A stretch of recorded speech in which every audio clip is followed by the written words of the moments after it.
A while back, I posted a video about some of the biggest financial mistakes that I made over the course of my life.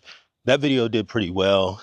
And one of the reasons I wanted to make a follow-up video to that is because on social media, most people never talk about the bad financial decisions that they made or some of the bad financial losses that they've took over the course of their life. And I want to be transparent on my channel, and I want to talk about the good as well as the bad.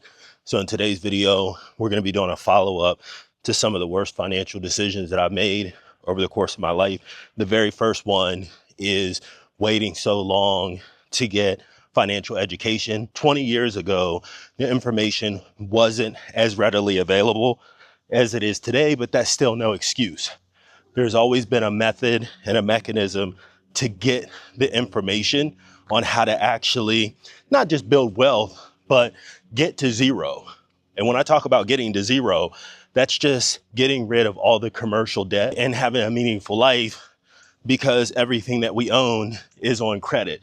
Klarna, Afterpay, credit cards, you name it. It wasn't until I was in my early 30s that I actually got serious about trying to understand how to actually create some type of momentum from a wealth perspective. I mean, I talked a lot about in the past about being in credit card debt, getting out of debt in my late 20s, and making a promise to myself that I would never put myself in that position ever again. And I didn't, which is a good first step, but I failed to take that second critical step, which is actually taking steps to build wealth. The second financial mistake that I made is when I did start to invest in the market, I blindly took people's investment advice. I would have somebody to come up to me, we would have a conversation, and then the topic of investing in the stock market would come up, and they would say, hey, have you heard of this particular company or that particular company? No, I haven't heard of it. Oh, you should buy that because it is the next Apple, or you name it. And what I would do, instead of going and doing my own research, I would blindly take that investment advice, put it into the market, and then 6 months later, I would be down 20 or 25% in that investment, which almost stopped my investment career before it actually even got started. See, what happens is when we first learn how to invest, we'll blindly take people's advice. And sometimes it may work out, but for the most part, it doesn't. And then what happens is we take that L, we take that loss, and then we start to look at the stock market as something that's evil and something that's not for us. And then once we have that idea and that thought in our head, we no longer want to invest in the market. And then what happens at that point is we forfeit our ability to build any long-term wealth. The third financial mistake that I made was thinking that I wanted to work in corporate America until the age of 65. So those of you that have watched my previous content know that I was about 25 or 26 years old when I got my real first job out of college. I worked in a pharmaceutical company, and I thought that I was going to be in corporate America until I retired. And what ended up happening is that thought really dictated how I did my retirement planning. I didn't invest enough money. I think I was investing maybe 5 or 6% into my 401k because I thought, hey, I'm going to be working in corporate America for the next 40 years. I've got time to invest into my 401k and build out a nest egg before I'm ready to retire.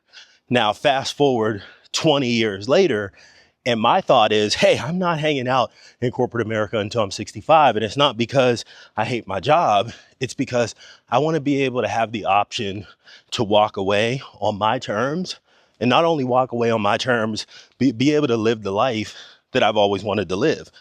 Now, I'm not suggesting that we have to wait until we're 55, 65 years old to start enjoying life. But when I talk about living the life that I want to live, I'm just talking about living it on my terms, waking up when I want to, working when I want to, being able to drive the car that I want to, the vacations that I want to take, etc. The next mistake that I made was keeping up with the Joneses. Man, I've talked about this on a lot of my previous content, that I was the poster child for buying things that I didn't even need to impress people that I didn't even like. But whenever you really start making money for the first time, you think that you have to live up to an image. You have to live in a certain place. You have to drive a particular vehicle. And I believe that that is one of the main reasons why most people that are actually doing well financially feel like they're not. I've had a lot of debate in my comments over the past several videos that I've dropped about, is $100,000 a year enough money? How can you actually survive in today's economy? We live in a time where consuming is at an all-time high. Through credit cards, through Afterpay, through Klarna, all put you in a position to give away your money in bite-sized pieces. And early out of the gate, I absolutely fell for that. Keeping up with the Joneses is something that happens whether you realize it or not. Sometimes it happens subconsciously and we don't even realize it. The next financial mistake is waiting too long to implement the automation principles that I live by today.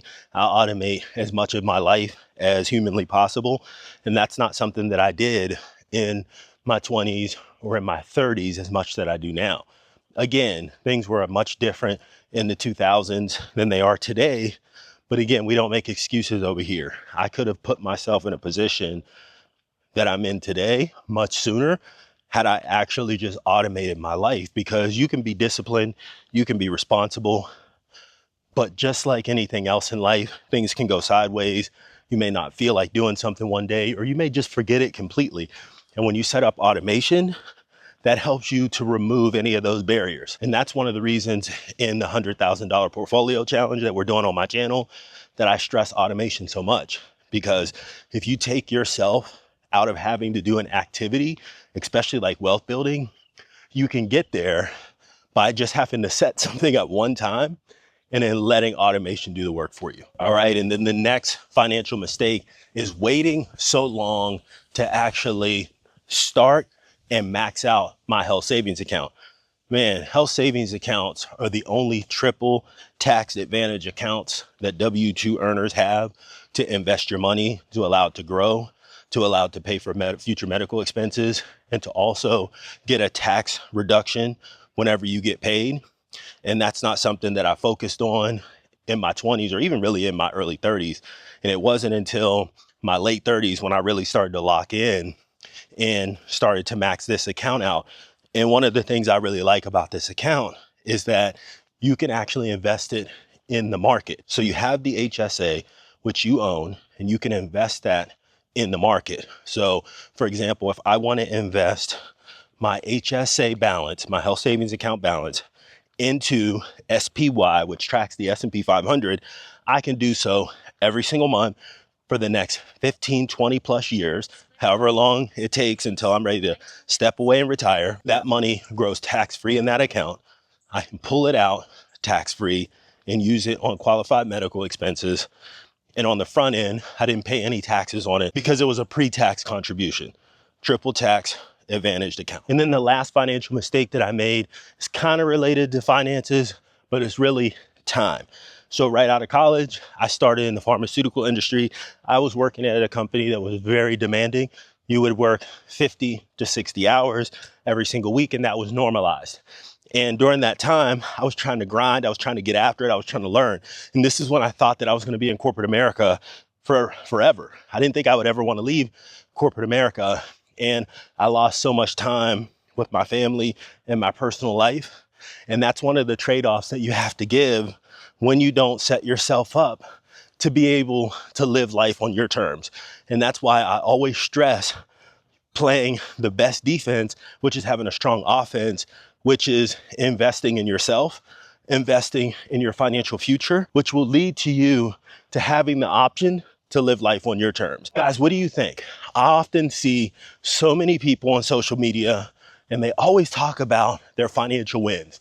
Nobody wants to talk about the losses. Nobody wants to talk about the mistakes. I want to be as transparent as possible on this channel because some of the mistakes that I've made may help someone before they make that mistake. And it may also encourage you to leave some mistakes that you made down in the comments that could also potentially help someone else. Thanks for watching, guys, and I'll see you on the next video.